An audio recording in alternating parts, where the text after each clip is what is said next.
Hello, back to the kitchen of thousand cuts. Alright, what we are going to do tonight is we're going to make blackened salmon.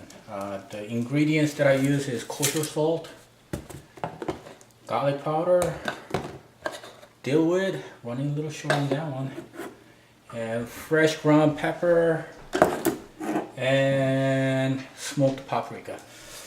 Now, I already cut the salmon and pat dry it so it doesn't have any water on it. What I'm going to do is, some people when they are grilling fish, they either oil the fish or oil the grill. I like to actually oil both fish and the grill and make sure that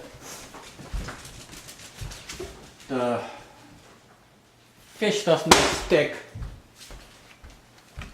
on the grill basically. And I actually use extra virgin oil for most of my cooking. Let me get something really quick.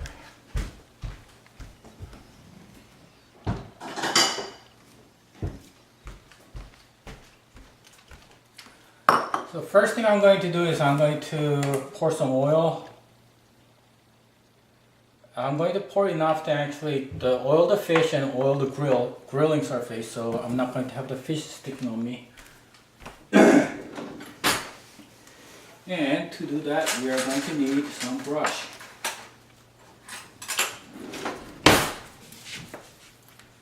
And I'm not going to actually season all of them for this portion of the video, mainly because I noticed from my last video I'm taking very long time and video is getting very long because I'm doing this and that and everything. So I on purpose cut the salmon and portion it out. So it will be actually quicker video this time. As far as the portion of the salmon, whichever portion you like is the right portion, I guess. I'm sure there is some kind of guideline as how much protein you have to take and all that stuff per day, but whatever you feel like eating, how much you feel like eating, that's the portion that's right for you. Now the important thing is you want to make sure both side, top and bottom are oiled. This is going to be a presentation side where it's going to actually get the grill mark, more defined grill mark. That's the top of the inside of the fish, not near the skin, but actually on the side where it's facing the bone. Alright.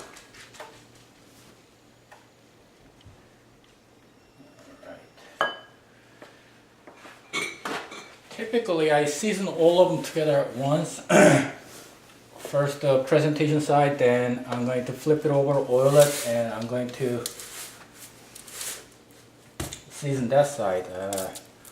Salt, basically, I try to cover the surface as much as possible, but not too much because I don't want it to be salty.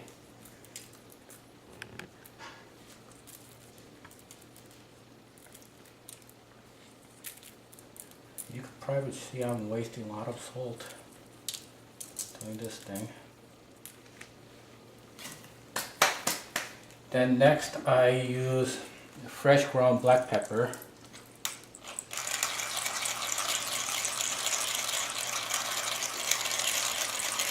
As to how much you put, I mean, I'm sure it's easier if somebody says how many teaspoons and all that stuff, but how much pepper and salt you put on is basically how much you want to put.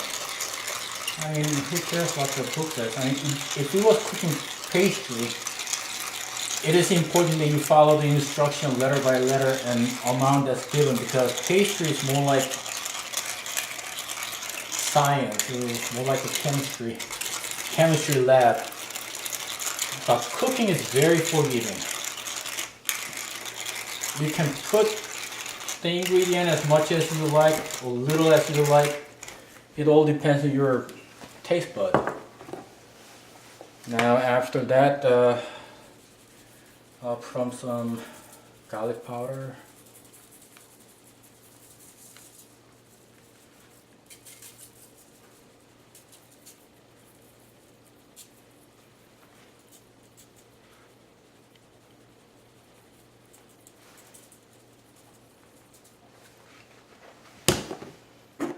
Then smoked paprika. You could use regular paprika, but smoked paprika actually gives that smoky taste along with a little bit of a wooden chip, that wood chip I'm going to use during the grilling. Same thing here, just generally cover the fish. You don't have to put too little or too much. I mean, the idea is to cover the fish and give it a color.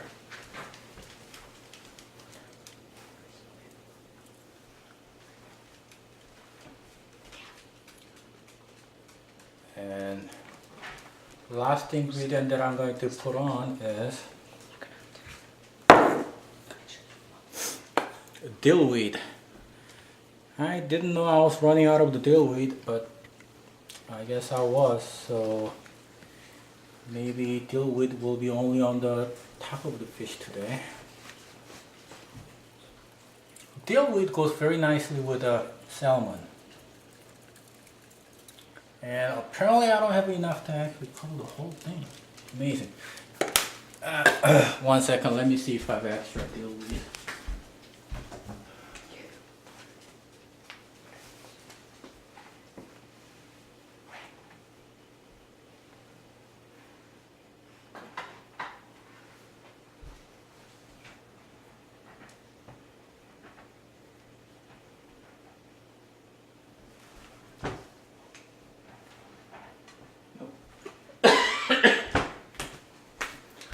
Well, apparently I'm out of dill weeds, but ideally you're going to actually put the dill weed on top of it.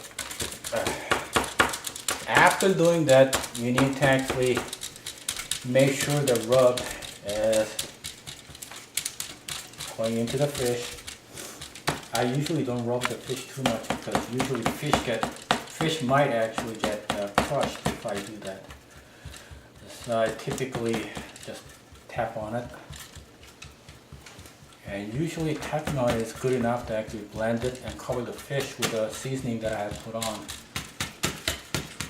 If you like a deeper color, you might want to put more dill weed and